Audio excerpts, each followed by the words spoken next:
ಎಲ್ಲೋ ಒಂದು ಕಡೆ ಮುತ್ತಪ್ಪ ರೈ ಬರ್ತಾ ಇದ್ದಾರೆ ಅಂತ ನಮಗೊಂದು ಮಾಹಿತಿ ಬಂತು. ಏನೋ ಒಂದು ವೆಪನ್ ಡೀಲಿಂಗ್ ನಡೀತಾ ಇದೆ ಅಂತ. ಆ ಸುರತ್ಕಲ್ ಹತ್ರ ಒಂದು ಧಾಬಾ ಹತ್ರ ಬರ್ತಾರೆ ಅಂದಾಗ ಅಲ್ಲಿ ಕಾಯ್ತಾ ಇದ್ವಿ. ಒಂದು ವೆಹಿಕಲ್ ಬಂತು. ಅವ್ರು ಹೋಗಿ ಒಂದು STD ಬೂಟ್ ಹತ್ರ ಮಾತಾಡ್ತಾ ಇದ್ರು. ನಮ್ಮ ಹತ್ರ ಮುತ್ತಪ್ಪ ರೈ ಯಾರು ಅನ್ನೋದ್ರ ಬಗ್ಗೆ ಒಂದು ಫೋಟೋ ಆಗ್ಲಿ ಏನೂ ಇರ್ಲಿಲ್ಲ. ರಾಕೇಶ್ ಮಲ್ಲಿ ಅಂತ ಅವನೀಗ ಲೀಡರ್, ಅವನೀಗ ವಾಪಸ್ ಬಂದು ಮತ್ತೆ ಮುತ್ತಪ್ಪ ರೈ ಎಲ್ಲೆಲೆ ಅಂತ, ಸರ್ ನೀವೇ ಮಾತಾಡಿ ಕಳಿಸಿದ್ರಲ್ಲ ಸರ್ ಅಂತ. ಯಾರೋ ಒಂದು ಅದೇ STD ಬೂತ್ ಹತ್ರ ಮಾತಾಡ್ಸಿದಾರ ಸರ್, ಅವರೇ ಸರ್ ಮುತ್ತಪ್ಪ ರೈ ಅಂತ. ಏನ್ರಿ ಮುತ್ತಪ್ಪ ರೈ ಚೆನ್ನಾಗಿದೆ, ನಾನು ಯಾರು ಗೊತ್ತ ಸರ್, ನೀವು ಯಾರಿಗೆ ಗೊತ್ತಿಲ್ಲ ಹೇಳಿ ಸರ್, ನಮ್ಮನ್ನು ದೇಶನೇ ಬಿಡಿಸ್ಬಿಟ್ರಲ್ಲ ಸರ್ ಅಂತ. ನಿಮ್ಗೆ ಎದಕ್ಕೆ ನಾವು ದೇಶನೇ ಬಿಟ್ವಿ ಅಂತ.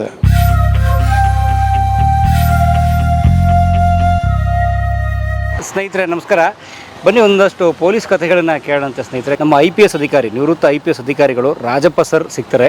ನಮ್ಮ Rajappa sir Umesh Reddy, psychopath Umesh Reddy case, Bhima ತೀರದ ಹಂತಕರು ಇತ್ಯಾದಿ ಅನೇಕ ದೊಡ್ಡ ದೊಡ್ಡ ಪ್ರಕರಣಗಳ, ಸೆನ್ಸೇಷನಲ್ ಪ್ರಕರಣಗಳಲ್ಲಿ ಅಧಿಕಾರಿಯಾಗಿದ್ದಂಥವರು. ಆ ಪ್ರಕರಣಗಳ ಒಂದು ತನಿಖೆಯಲ್ಲಿ ಅವ್ರ ಹತ್ರ ಆ ಕಥೆಗಳನ್ನ ಕೂಡ ನಾವು ದಾಖಲಿಸೋಣ.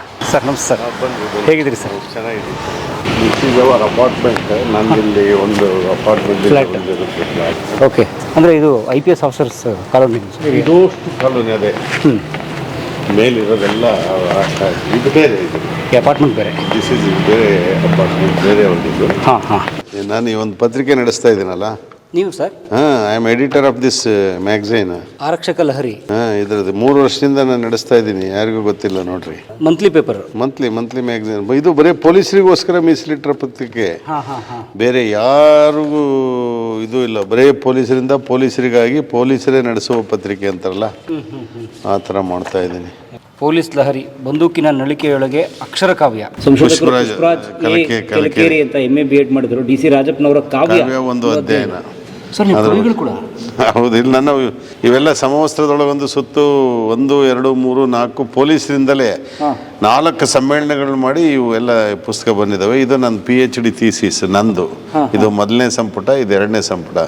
ಬಿಜಾಪುರ SP ಇದ್ದಾಗ ಬಿಜಾಪುರ ವೈಭವ ಅಂತೇಳಿ ಇದೊಂದು ಪುಸ್ತಕ ಮಾಡಿಸಿದೆ.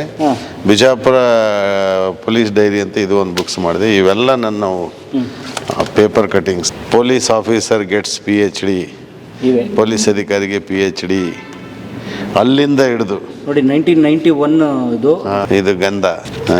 ಹಿಂಗೆ ನೀವು ಆಮೇಲೆ ಇವು ವೆರೈಟಿ ನೀವು ನೋಡ್ಕೊಂತ ಹೋದ್ರೆ ನೋಡಿ, ಡಾಕ್ಟರ್ ರಾಜಪ್ಪ ಅವರ ಸಂಶೋಧನೆ 27 ಲಕ್ಷ ನಗದು ಮಾಡಿದವರು ಸೇರಿ. ಏನು ಹೇಳಿ, ಚಂದಪ್ಪ ಎನ್ಕೌಂಟ್ರು, ಒಂದು ಎನ್ಕೌಂಟ್ರ್ ಮಾಡಿದ್ದು, ಅದರ ಲೀಡ್ ಮಾಡಿದ್ದು ನಾನೇ ಟೀಮನ್ನು. ಕುಖ್ಯಾತ ಹಂತಕರಿಬ್ಬರ ಎನ್ಕೌಂಟ್ರ್ ಇದು. ಅಲೋಕ್ ಕುಮಾರ್ SP ಇದ್ರು, ನಾನು ಅಡಿಷನಲ್ SP ಇಲ್ಲಿದ್ದೀನಿ ನೋಡಿ. IPS ಅಥವಾ IAS ಅಥವಾ ಲೋಕಸೇವಾ ಆಯೋಗ ಅಥವಾ ಈ ಸಾರ್ವಜನಿಕ ಕ್ಷೇತ್ರದಲ್ಲಿ ಕೆಲಸ ಮಾಡಬೇಕು ಅಂತ ಭಾಳ ಜನಕ್ಕೆ ಆಸೆ ಇರುತ್ತೆ, ಯುವಕರಿಗೆ ಭಾಳ ಆಸಕ್ತಿ ಇರ್ತದೆ. ಸೊ ಅಥವಾ ನಿವೃತ್ತ IPS ಅಧಿಕಾರಿಗಳು, ನಿಮ್ಮ ಜರ್ನಿ ಕೇಳೋ ಒಂದು ಕುತೂಹಲ ನಮಗೆ. ನಂದು ಚಿತ್ರದುರ್ಗ ಜಿಲ್ಲೆ ಹೊಳಲ್ಕೆರೆ ತಾಲೂಕು ಹಿರೇಎಮ್ಮೆಗನೂರು ಅಂತೇಳಿ ಒಂದು ಗ್ರಾಮ. ಮೊದಲು ಅದು ಚಿತ್ರದುರ್ಗ ಜಿಲ್ಲೆಯಲ್ಲಿ ಗಡಿ ಭಾಗದಲ್ಲಿತ್ತು, ಶಿವಮೊಗ್ಗ ಜಿಲ್ಲೆಗೆ ಅಂಟಿಕೊಂಡಿತ್ತು. ಈಗ ದಾವಣಗೆರೆ ಜಿಲ್ಲೆ ಆದಮೇಲೆ ದಾವಣಗೆರೆ ಜಿಲ್ಲೆಗೆ ಹೊಂದಿಕೊಂಡಂತೆ ಇರತಕ್ಕಂಥ ಊರು, ಗ್ರಾಮ ಹಿರೇಎಮ್ಮೆಗನೂರು ಅಂತ. ಭಾಳ ಇತಿಹಾಸ ಪ್ರಸಿದ್ಧವಾದಂಥ ಸ್ಥಳ ಅದು. ಸುಮಾರು 1600 ವರ್ಷಗಳ ಇತಿಹಾಸ ಇದೆ ಅಲ್ಲಿ. ಚಾಲುಕ್ಯರ ಕಾಲದ ದೇವಸ್ಥಾನ ಇದೆ ಅಲ್ಲಿ. ಹೊಯ್ಸಳರ ಕಾಲದಲ್ಲಿ ಆ ದೇವಸ್ಥಾನ ಜೀರ್ಣೋದ್ಧಾರವಾದ ಬಗ್ಗೆ ಇತಿಹಾಸ ಇದೆ. ಅದು ಸುಮಾರು 10 ಕಿಲೋಮೀಟರ್ ದೂರ ಚಿಕ್ಕಜಾಜೂರು ರೈಲ್ವೆ ಜಂಕ್ಷನ್ನಿಂದ ಬರುತ್ತೆ ನನ್ನ ಊರು. ನಾನು ಹುಟ್ಟಿದ್ದು ಅದೇ ಊರಲ್ಲಿ. ನನ್ನ ತಂದೆ ಹೆಸರು ಚಂದಪ್ಪ ಅಂತೇಳಿ, ಸೊ ತಾಯಿ ಹೆಸರು ಬಸಮ್ಮ ಅಂತ.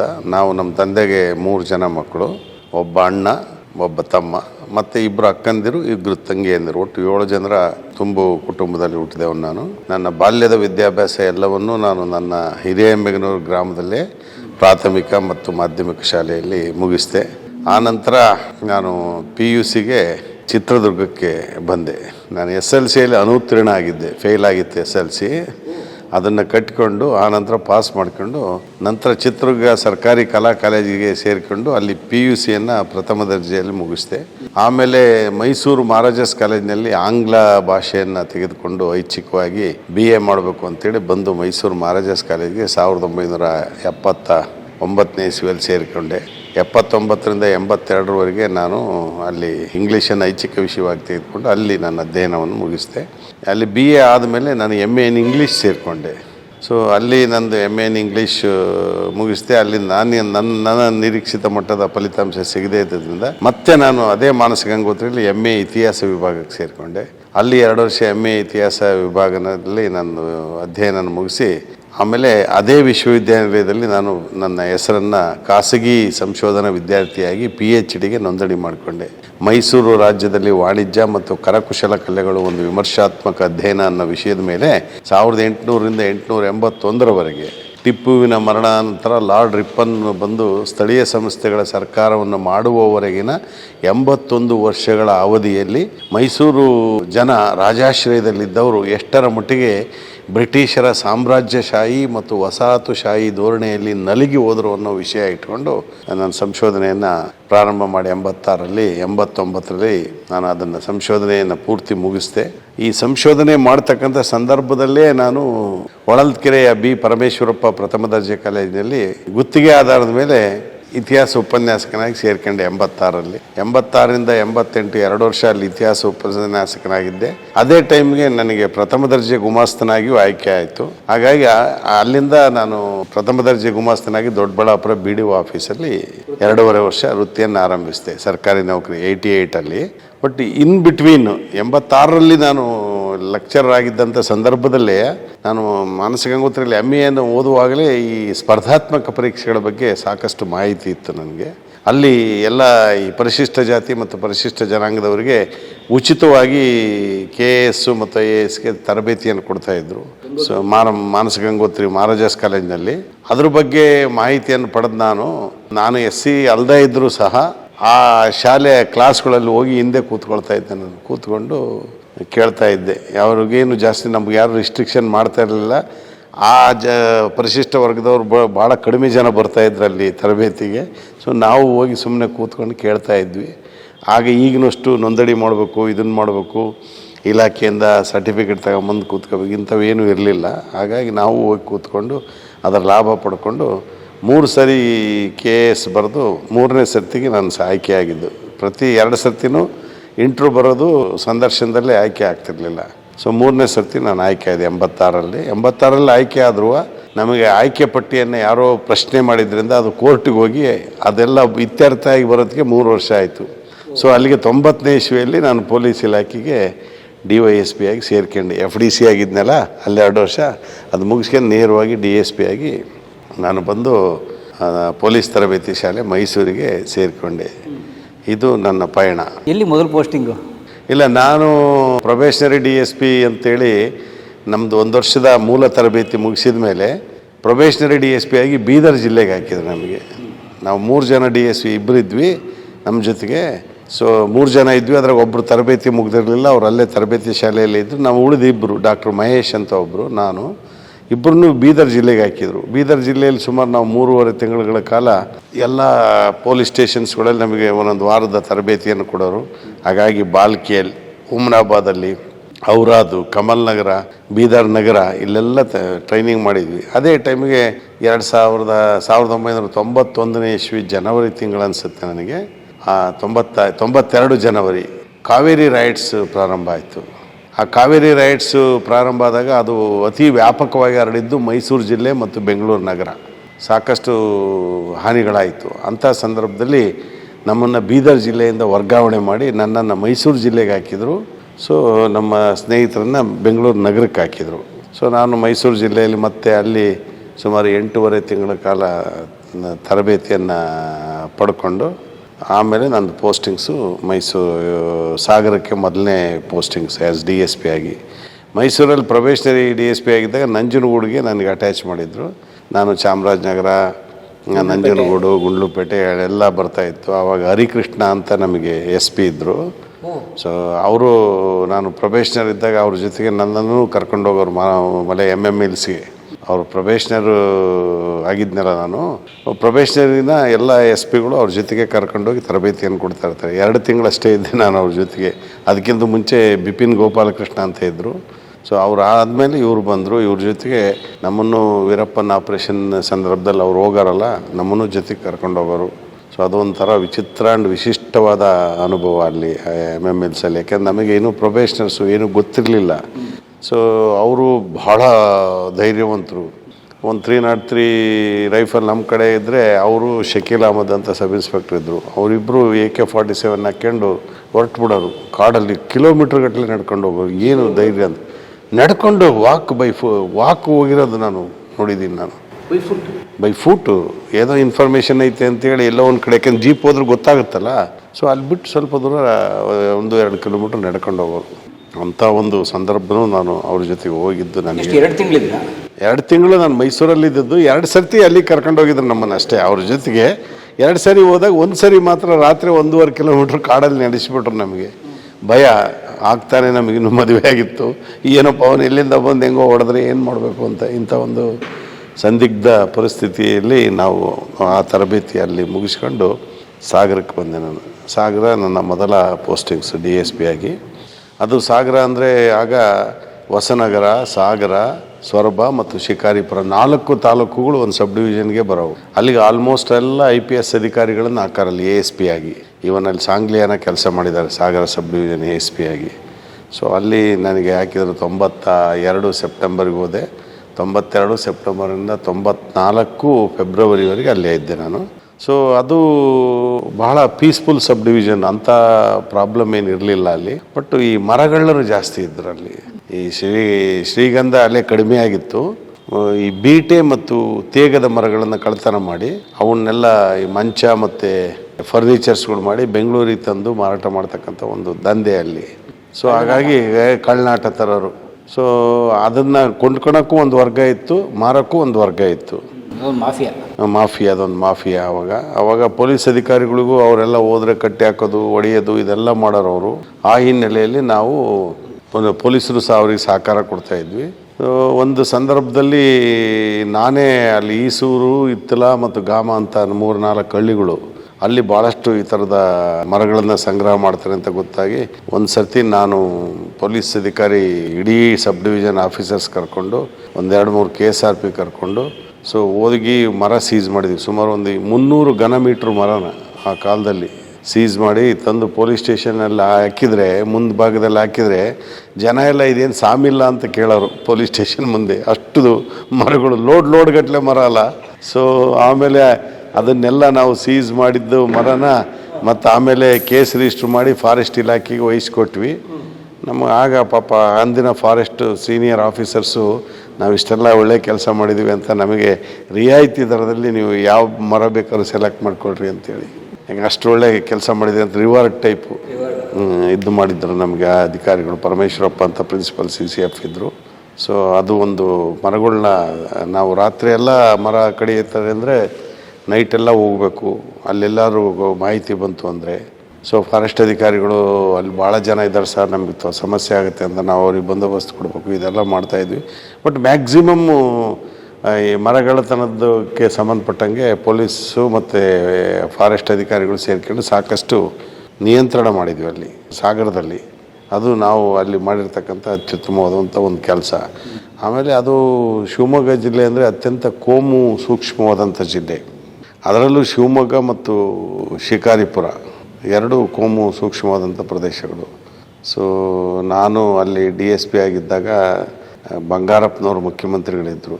ಅವ್ರ ಊರು ನನ್ನ ಸಬ್ ಡಿವಿಷನ್ಗೆ ಬರೋದು, ಸೊರಬ, ಆನ್ವಟ್ಟಿ. ಸೊ ಆಮೇಲೆ ಯಡಿಯೂರಪ್ಪನವರು ರಾಜ್ಯದ BJP ಅಧ್ಯಕ್ಷರಿದ್ದರು, MLA ಆಗಿದ್ದರು. ಸೊ ನಾವು ಎಲ್ಲ ಘಟಾನುಘಟಿ ರಾಜಕಾರಣಿಗಳ ಒಂದು ಇದ್ದರು. ಕಾಗೋಡು ತಿಮ್ಮಪ್ಪನವರು ಇದ್ದರೂ ಸಹ ನಾವು ಅಲ್ಲಿ ಭಾಳ ಸೂಕ್ಷ್ಮವಾಗಿ ಕೆಲಸ ಮಾಡಿದ್ವಿ. ಅದೆಷ್ಟು ಇದು ಅಂದರೆ ಯಾವ ಟೈಪು ಅಲ್ಲಿ ಕೋಮು ಇದು ಎರಪ್ಟ್ ಆಗುತ್ತೆ ಗೊತ್ತಾಗೋದಿಲ್ಲ. ಇಲ್ಲಿ ಯಾರೋ ಒಂದು ಮುಸ್ಲಿಂ ಹುಡುಗರಿಗೆ ಹೊಡೆದಿದ್ದಾರೆ ಅಂತ ಗೊತ್ತಾದರೆ ಇನ್ನೊಂದು ಕಡೆ ಹೋಗಿ ಹಿಂದೂ ಹುಡುಗರಿಗೆ ಅವ್ರು ಹೊಡೆದು ಬರ್ತಾರೆ. ಅದು ಯಾರು ಅನ್ನೋನ್ ಪರ್ಸನ್ಸ್ ಹೊಡೆದ್ರವ್ರನ್ನ ಬಿಡ್ತಾರೆ, ಹೊಡಿದವ್ರಿಗೆ ಚಾಕು ಹಾಕ್ತಾರೆ. ಆ ಥರದ ಒಂದು ಮೆಂಟಾಲಿಟಿ ಇದೆ ಆ ಜಿಲ್ಲೆಯಲ್ಲಿ. ನೀವು ಪೊಲೀಸ್ ಅಧಿಕಾರಿಯಾಗಿ ಅಲ್ಲಿ ಯಾವುದೇ ಒಂದು ಮುಲಾಜು ನೋಡ್ದಂಗೆ, ಅವನು ಹಿಂದೂ ಇರ್ಬೋದು, ಮುಸ್ಲಿಂ ಇರ್ಬೋದು, ನಿಮಗೆ ನಮ್ಮ ಜಾತಿ ಯಾವುದು ಅಂದರೆ ನನ್ನ ಜಾತಿ ಕಾಕಿ ಜಾತಿ, ನನ್ನ ಧರ್ಮ ಕಾಕಿ ಧರ್ಮ ಅಂದ್ಕೊಂಡು ಕೆಲಸ ಮಾಡಿದರೆ, ಸೊ ನಿಷ್ಪಕ್ಷಪಾತವಾಗಿ ಕೆಲಸ ಮಾಡಿದರೆ we can handle in iron hand. So ನಾವು ಹಾಗೆ ಕೆಲಸ ಮಾಡಿದ್ದೀವಿ ಅಲ್ಲಿ. ಯಾವ ಮುಲಾಜು ಇಲ್ದಂಗೆ ಕೆಲಸ ಮಾಡಿದ್ವಿ. ಹಿಂದೂಗಳು ಅಂತೇಳಿ ಪ್ರಶ್ನೆ ಬಂದಾಗ ಅವ್ರು ತಪ್ಪು ಮಾಡಿದರೆ ಅವ್ರನ್ನೂ ಬಡ್ದು ಅರೆಸ್ಟ್ ಮಾಡಿ ಬಳ್ಳಾರಿ ಜೈಲಿಗೆ ಕಳಿಸಿದ್ವಿ. ಮುಸ್ಲಿಮ್ಸು ಬಂದಾಗಲೂ ಸಹ ಅವ್ರು ತಪ್ಪು ಮಾಡಿದ್ರು, ಅವ್ರನ್ನೂ ಹೊಡೆದು ಅವ್ರಿಗೂ ಅರೆಸ್ಟ್ ಮಾಡಿ ಬಳ್ಳಾರಿ ಜೈಲಿಗೆ ಕಳಿಸಿದ್ವಿ. ಹೀಗಾಗಿ ಹಿಂದೂ ಸಂಘಟನೆಗಳು ಮತ್ತು ಮುಸ್ಲಿಂ ಸಂಘಟನೆಗಳ ಜೊತೆಯಾಗಿ ನನ್ನನ್ನು ಟ್ರಾನ್ಸ್ಫರ್ ಮಾಡಿರಿ ಅಂತ ಒಂದು ಸರಿ ಬಂದಿದ್ದರು. ಇವ್ರು ಬೇಡ ನಮಗೆ ಅಂತ, ಇವನು ಬೇಡ ಅಂತಂದರೆ ಇವನು ಭಾರಿ ಕರೆಕ್ಟಾಗಿದ್ದಾನೆ, ಹಾಗಾಗಿ ಅವ್ನು ಟ್ರಾನ್ಸ್ಫರ್ ಮಾಡಬೇಡ್ರಿ ಅಂತ ನನ್ನ ಅಲ್ಲೇ ಉಳಿಸಿದರು. ವಿಚಿತ್ರ ಸಂದರ್ಭಗಳು. ಸೊ ನೀವು ಅಂದರೆ ಅವರು ಯಾರೋ ತಪ್ಪು ಮಾಡಿದಾಗ ನಾವು ಅವನನ್ನು ರಕ್ಷಣೆ ಮಾಡೋದು, ಇವನು ತಪ್ಪು ಮಾಡಿದಾಗ ಬಿಟ್ಟು ಬಿಡೋದು, ಈ ಥರ ಮಾಡಿದರೆ ಸೊ ನಿಮ್ಮ ಕ್ರೆಡಿಬಿಲಿಟಿ ಉಳಿಯೋದಿಲ್ಲ. ಒಬ್ಬ ಪೊಲೀಸ್ ಅಧಿಕಾರಿ ಬರೀ ಹೆಸರಿಗೋಸ್ಕರ ಕೆಲಸ ಮಾಡಬಾರ್ದು. ಕ್ರೆಡಿಬಿಲಿಟಿ ಅಂತ ಒಂದಿರುತ್ತೆ ಇಲಾಖೆಯಲ್ಲಿ. ಆ ಕ್ರೆಡಿಬಿಲಿಟಿ ಕೆಲಸ ಮಾಡಿದಾಗ ಆ ಕ್ರೆಡಿಬಿಲಿಟಿನ ಜನ ನೋಡ್ತಾ ಇರ್ತಾರೆ. ನೀ ಹೇಗೆ ಮಾಡ್ತಾ ಇದೀಯಾ, ಎಷ್ಟು ಪಾರದರ್ಶಕವಾಗಿದೆಯಾ ಅಂತೇಳಿ ಜನ ವಾಚ್ ಮಾಡ್ತಾ ಇರ್ತಾರೆ. ಪಬ್ಲಿಕ್ ವ್ಯೂವರು ಭಾಳ ಅದ್ಭುತವಾಗಿ ವ್ಯೂ ಮಾಡ್ತಾರೆ ನಮ್ಮನ್ನು. ನಾನು ಎಷ್ಟರ ಮಟ್ಟಿಗೆ ನಾಟಕ ಮಾಡ್ತಾ ಇದ್ದೀನಿ ಅನ್ನೋದು ಸಹ ಅವ್ರಿಗೆ ಗೊತ್ತಾಗುತ್ತೆ. ಹಾಗಾಗಿ ಒಬ್ಬ ಅಧಿಕಾರಿಗೆ ಅವನ ಪ್ರಾಮಾಣಿಕತೆಯ ಜೊತೆಗೆ ಆ ಪಾರದರ್ಶಕತೆಯನ್ನು ಅವನು ಉಳಿಸ್ಕೋಬೇಕು. Otherwise it is very difficult. ಆ ಹಿನ್ನೆಲೆಯಲ್ಲಿ ಶಿವಮೊಗ್ಗ, ಬೆಳಗಾಮು, ಬಿಜಾಪುರ, ಗುಲ್ಬರ್ಗ, ನಾನು ಎಲ್ಲೆಲ್ಲಿ ಸರ್ವಿಸ್ ಮಾಡಿದ್ದೀನಿ, ಮಂಗಳೂರು, ಎಲ್ಲ ಕೋಮು ಸೂಕ್ಷ್ಮ ಪ್ರದೇಶಗಳಿಗೆ ಎಲ್ಲೋ ಒಂದು ಹಂತದಲ್ಲಿ ಹಿರಿಯ ಅಧಿಕಾರಿಗಳು is the fit person to work there ಅಂತೇಳಿ ಸೆಲೆಕ್ಟ್ ಮಾಡಿ ಹಾಕಾರು ಆಗ ಅಧಿಕಾರಿಗಳನ್ನ. ಭಾಳಷ್ಟು ಜನ ಅಧಿಕಾರಿಗಳಿದ್ದಾರೆ ನಮ್ಮಲ್ಲಿ ಆ ಥರ ಪ್ರಾಮಾಣಿಕವಾಗಿ ಕೆಲಸ ಮಾಡಿಕೊಂಡು ಸಕ್ಸಸ್ಫುಲ್ಲಾಗಿ ಬಂದಿರತಕ್ಕಂಥವ್ರು. ಅವ್ರನ್ನ ನಾವು ನೇಮ್ ಮಾಡ್ಬೋದು, ಅಷ್ಟು ಜನ ಇದ್ದಾರೆ. ಸೊ ಹಾಗಾಗಿ ಒಬ್ಬ ಪೊಲೀಸ್ ಅಧಿಕಾರಿಗಳಿಗೆ ನಮಗೆ ಕಮಿಟ್ಮೆಂಟ್ ಇರಬೇಕು ಮತ್ತು ಪಾರದರ್ಶಕತೆ ಇರಬೇಕು. ಆ ಕಮಿಟ್ಮೆಂಟ್ ಅಂದರೆ ನಮಗೆ ಕೆಲಸ ಮಾಡೋರಿಗೆ ಎಲ್ಲಿ ಹಾಕಿದರೆ, ನಾನು 5.5 ವರ್ಷ ಇದ್ದೆ ಗುಲ್ಬರ್ಗ ಜಿಲ್ಲೆಯಲ್ಲಿ, 5.5 years ಅನ್ಡಿವೈಡೆಡ್ ಡಿಸ್ಟ್ರಿಕ್ಟ್. ಈಗ ಅದು ಯಾದಗಿರಿ ಆಗಿದೆ, ಗುಲ್ಬರ್ಗ ಆಗಿದೆ ಮತ್ತು ಕಮಿಷನರೇಟ್ ಆಗಿದೆ. 1997ರಿಂದ 2002 2002 ಜುಲೈವರೆಗೆ 5 ವರ್ಷ 5 ತಿಂಗಳು ಗುಲ್ಬರ್ಗ ಡಿಸ್ಟ್ರಿಕ್ಟ್ನಲ್ಲಿ ಅಡಿಷನಲ್ ಎಸ್ ಪಿ ಆಗಿ ಕೆಲಸ ಮಾಡಿದ್ದೀವಿ. ಬಳ್ಳಾರಿಯಲ್ಲಿ 3 ವರ್ಷ ಕೆಲಸ ಮಾಡಿದ್ದೀವಿ, ಬಿಜಾಪುರದಲ್ಲಿ 3 ವರ್ಷ, ಶಿವಮೊಗ್ಗ ಜಿಲ್ಲೆಯಲ್ಲಿ 5 ವರ್ಷ, ಹೀಗೆ ಕೆಲಸ ಇದು ಮಾಡ್ಕೊಂಡು. ಬಟ್ ಸಾಗರದ್ದು ಫಸ್ಟ್ ಪೋಸ್ಟಿಂಗ್ ಎಲ್ಲ ಮೋಸ್ಟ್ ಮೆಮೊರಬಲ್ ಕೆಲಸಗಳಲ್ಲಿ. ಸೊ ಒಂದೊಂದಕ್ಕೂ ಒಂದೊಂದು ಲಿಂಕ್ ಇರೋದು, ಅಷ್ಟು ಅದ್ಭುತವಾದಂಥ ಸಬ್ ಡಿವಿಷನ್ ಅದು. ಅದಾದಮೇಲೆ ನನ್ನನ್ನು ಮಂಗಳೂರಿಗೆ ಹಾಕಿದರು. ಮಂಗಳೂರು ಇನ್ನೊಂದು ಅತ್ಯಂತ ಕೋಮು ಸೂಕ್ಷ್ಮವಾದಂಥ ಮತ್ತು ಚಾಲೆಂಜಿಂಗ್ ಸ್ಥಳ. ಅಲ್ಲಿ ರೌಡಿಸಮ್ ಬಹಳ ಇತ್ತು ಅವಾಗ. ರೌಡಿಸಮ್ ಅಂದರೆ ಸಿಕ್ಕಾಪಟ್ಟೆ ರೌಡಿಸಮ್ ಇತ್ತು ಅಲ್ಲಿ, 100 ಜನ ರೌಡಿಗಳು. ಸೊ ಅಲ್ಲಿ ಸ್ಥಳೀಯ ಅಧಿಕಾರಿಗಳೇ ಜಾಸ್ತಿ ಕೆಲಸ ಮಾಡೋರು. ಸ್ಥಳೀಯ ಅಧಿಕಾರಿಗಳು ಅಂದರೆ ತುಳು ಬರ್ತಕ್ಕಂಥವ್ರು. ಅಲ್ಲಿ ಒಂದು ಡಿಫ್ರೆನ್ಸ್ ಮಾಡ್ತಾರೆ ನಿಮ್ಮನ್ನು ಅಧಿಕಾರಿಗಳನ್ನ ಸೌತ್ ಕೇಂದ್ರದಲ್ಲಿ. ಹೇಗೆ ಅಂದರೆ ನೀವು ತುಳು ಬಂದರೆ ಭಾರಿ ಪ್ರೀತಿಯಿಂದ ನೋಡ್ಕೊಂತಾರೆ, ಚೆನ್ನಾಗಿ ಮಾತಾಡಿಸ್ತಾರೆ. ಮತ್ತು ನೀವೇನೇ ತಪ್ಪು ಮಾಡಿದ್ರು ಆ ತುಳು ಅಧಿಕಾರಿ ಮುಚ್ಚಾಕೊಂಡ್ಬಿಡ್ತಾರೆ ಜನ, ಆ ಥರ. ಅದೇ ನೀವು ಮೇಲೆ ಘಟ್ಟದ ಮೇಲೆ, ಇಲ್ಲಿಂದ ಕೆಳಗಿನಿಂದ ಮೇಲೆ ಆ ಕಡೆ ಹೋದಂಥ ಅಧಿಕಾರಿಗಳು ನಾವು ಯಾರು ಇರ್ತೀವಿ ಅವ್ರು ನೋಡೋ ರೀತಿಯೇ ಬೇರೆ ಆಗುತ್ತೆ. ಸೊ ಹಾಗಾಗಿ ಅಲ್ಲಿ ಕೆಲಸ ಮಾಡೋದು ಭಾಳ ಚಾಲೆಂಜಿಂಗ್ ಸ್ಥಳ. ಅಲ್ಲಿ ಸುಮಾರು ಒಂದು 100 ಜನ ರೌಡಿಗಳಿದ್ದರು. ಅವರು ಎಲ್ಲಿ ಬೇಕೋ ಅಲ್ಲಿ ಮರ್ಡರ್ಗಳಾಗವು. ಸೊ ಅಂಥ ಸಂದರ್ಭದಲ್ಲಿ AM ಪ್ರಸಾದ್ ಅಂತ SP ಅವರಿದ್ದರು. ಅವರು ಒಂದು ಆಂಟಿ ರೌಡಿ ಸ್ಕ್ವಾಡ್ ಅಂತೇಳಿ ಪ್ರಾರಂಭ ಮಾಡಿದರು. ಅದಕ್ಕಿಂತ ಮುಂಚೆ ಮೈಸೂರಲ್ಲಿ ಕಸ್ತೂರಿ ರಂಗನ್ ಅಂತ ಪೊಲೀಸ್ ಕಮಿಷನರ್ ಇದ್ದರು, ಅವರು ಒಂದು ಆಂಟಿ ರೌಡಿ ಸ್ಕ್ವಾಡ್ ಮಾಡಿದರು. ಅದೇ ಬೇಸ್ ಮೇಲೆ ನಮ್ಮಲ್ಲಿ ಒಂದು ಆಂಟಿ ರೌಡಿ ಸ್ಕ್ವಾಡ್ ಮಾಡಿ ನಾನು ಪಣಂಬೂರು DSP ಆಗಿದ್ದೆ. ಅದರ ಹೆಡ್ ನನಗೆ ಮಾಡಿದರು ಮತ್ತು ಅಲ್ಲಿ ಕೆಲವು ಲೋಕಲ್ ಅಧಿಕಾರಿಗಳನ್ನೆಲ್ಲ ಕೊಟ್ಟಾಗ ನಾವು ಭಾಳಷ್ಟು ಜನ ರೌಡಿಗಳನ್ನ ಅವ್ರ ಬಗ್ಗೆ ಎಲ್ಲ ಸಂಪೂರ್ಣವಾದ ಮಾಹಿತಿಯನ್ನು ಸಂಗ್ರಹಿಸಿದ್ವಿ. ಫಸ್ಟ್ ಎಂಡ್ ಇನ್ಫಾರ್ಮೇಷನ್, ಇಲ್ಲಿ ಎಷ್ಟು ಜನ ರೌಡಿಗಳಿದ್ದಾರೆ, ಯಾವ್ಯಾವ ಲಿಮಿಟ್ಸಲ್ಲಿದ್ದಾರೆ, ಅವ್ರ ಮನೆ ಯಾವುದು, ಆ ಮನೆ ಎಷ್ಟು ಜನ ಪೊಲೀಸ್ ಅಧಿಕಾರಿಗಳು ರೌಡಿ ಮನೆಗಳು ನೋಡಿದ್ದಾರೆ, ಎಷ್ಟು ಜನ ಕಾನ್ಸ್ಟೇಬಲ್ಸ್ ನೋಡಿದ್ದಾರೆ, ಎಷ್ಟು ಜನ ರೌಡಿಗಳ ಹತ್ರ ಹೋಗೋಕ್ಕೆ ಹೆದರ್ತಾರೆ, ಮಾತಾಡ್ಸೋಕ್ಕೆ ಹೆದರ್ತಾರೆ. ಇಷ್ಟೆಲ್ಲ ನಮ್ಮದು ಲೋಕಲ್ ಇನ್ಫಾರ್ಮೇಷನ್ ಸಂಗ್ರಹ ಮಾಡಿದ ಮೇಲೆ ನಾವು ದೆನ್ ವಿ ಸ್ಟಾರ್ಟೆಡ್ ಅವ್ರ ಮೇಲೆ ದಾಳಿ ಮಾಡಿಬಿಟ್ಟು ಒಬ್ಬೊಬ್ಬರನ್ನೇ ಕರ್ಕೊಂಬರೋದು. ಅವನು ಏನೇನು ಕೇಸ್ಗಳಲ್ಲಿದ್ದ, ಏನು ಅವನ ಮೇಲೆ ಎಷ್ಟು ಪೆಂಡಿಂಗ್ ವಾರೆಂಟ್ಸ್ಗಳಿದ್ದಾವೆ, ಮತ್ತು ಇತ್ತೀಚೆಗೆ ಯಾರನ್ನ ಎದುರಿಸಿದ್ದಾನೆ. ಸೊ 107, 109 ಪ್ರತಿಬಂಧಕ ಕಾಯ್ದೆಗಳಲ್ಲಿ ಅವ್ರನ್ನ ಎಲ್ಲ ರೌಡಿಗಳನ್ನ ಒಳಗೆ ತಗೊಂತ ಬಂದ್ವಿ. ನಾವು ರೌಡಿಗಳನ್ನೆಲ್ಲ ಒಂದು ಒಳಗೆ ತಗೊಂತ ಬಂದಾಗ ಎಷ್ಟೋ ಜನ ರೌಡಿಗಳು ಅವ್ರ ವಾಸಸ್ಥಾನ ಬದಲಾಯಿಸ್ಬಿಟ್ರು. ಅವರು ಇಲ್ಲಿ ಬಿಟ್ಟರು, ಮುಂಬೈಗೆ ಹೋಗ್ಬಿಟ್ರು. ಅಲ್ಲಿ ಜಾಸ್ತಿ ಟೈಟ್ ಮಾಡಿದ್ರೆ ಇಲ್ಲಿ ಬರೋರು, ಇಲ್ಲಿ ಟೈಟ್ ಮಾಡಿದ್ರೆ ಅಲ್ಲಿಗೆ ಹೋಗೋರು. ಈ ಥರ ಅದು ಮುಂಬೈ ಆ್ಯಂಡ್ ಮಂಗಳೂರ್ದು ಒಂದು ಕನೆಕ್ಷನ್ ಇತ್ತು. ಇನ್ನಷ್ಟು ಜನ ಈ ಕಡೆ ಬೆಂಗಳೂರಿಗೆ ಬರೋರು. ಆ ಬೆಂಗಳೂರಿಗೆ ಸ್ಥಳ ಅಂತ ಅದರ ಪೈಕಿ ಮುತ್ತಾಪರೆ ಒಬ್ಬ. ಅವ್ನು ಮಂಗಳೂರು ರೌಡಿ, ಮೊದಲು ಮಂಗಳೂರಿನಲ್ಲಿ ಇದ್ದಿದ್ದು, ಆನಂತರ ಬೆಂಗಳೂರಿಗೆ ಅವ್ರದ್ದು ಕಾರ್ಯಸ್ಥಾನ ಮಾಡ್ಕೊಂಡು ಇಲ್ಲೆಲ್ಲ ಆಪ್ರೇಷನ್ ಮಾಡ್ಕೊತಾ ಇದ್ರು. ಅಲ್ಲಿ ನಾವು ಈ ರೌಡಿಗಳನ್ನೆಲ್ಲ ಅರೆಸ್ಟ್ ಮಾಡ್ತಕ್ಕಂಥ ಒಂದು ಸಂದರ್ಭದಲ್ಲಿ ಎಲ್ಲೋ ಒಂದು ಕಡೆ ಮುತ್ತಪ್ಪ ರೈ ಬರ್ತಾ ಇದ್ದಾರೆ ಅಂತ ನಮಗೊಂದು ಮಾಹಿತಿ ಬಂತು.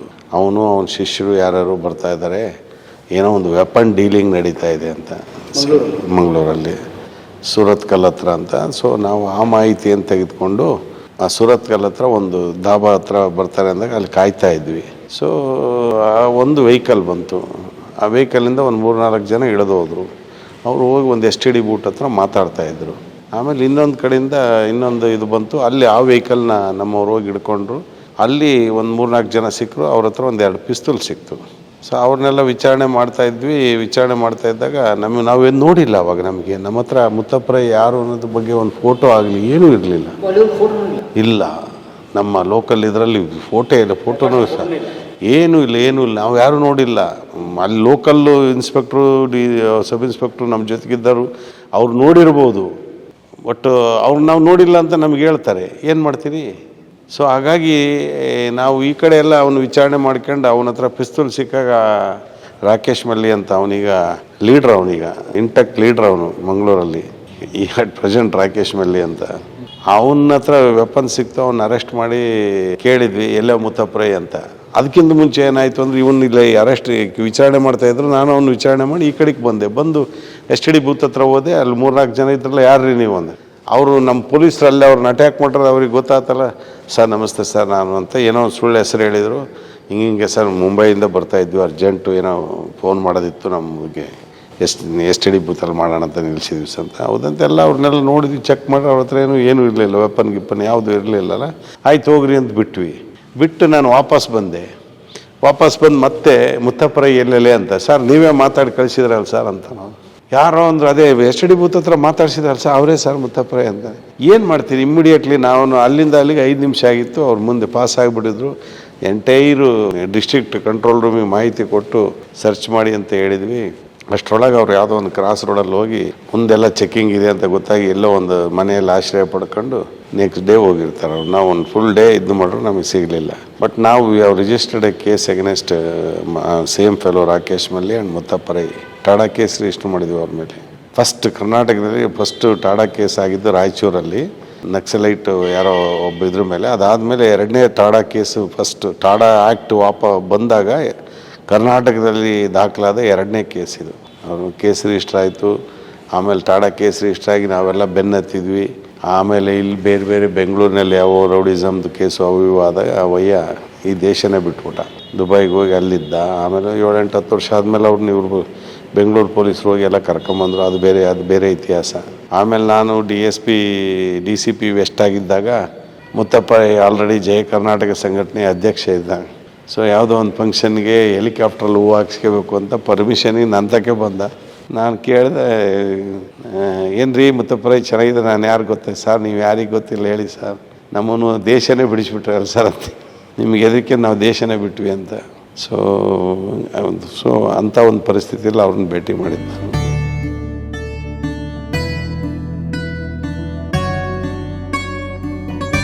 ಎಲ್ಲರೂ ಕಲಾ ಮಾಧ್ಯಮ ನೋಡಿ, ಸಬ್ಸ್ಕ್ರೈಬ್ ಮಾಡಿ, ಗಂಟೆ ಬಡಿ ಅಷ್ಟೇ. ಈ ವಿಡಿಯೋ ನೋಡಿದ್ದಕ್ಕೆ ನಿಮಗೆ ತುಂಬ ಧನ್ಯವಾದಗಳು. ಪುಸ್ತಕಗಳನ್ನು ಓದು ಮನಸ್ಸನ್ನು ಅರಳಿಸುತ್ತೆ, ಬುದ್ಧಿಯನ್ನು ಚುರುಕು ಮಾಡುತ್ತೆ, ಕಾಣದ ಹೊಸಲೋಕವನ್ನು ಪರಿಚಯಿಸುತ್ತೆ. ಹಾಗಾಗಿ ಓದುವ ಸಂಸ್ಕೃತಿ ಹೆಚ್ಚಾಗ್ಲಿ. ಧನ್ಯವಾದ.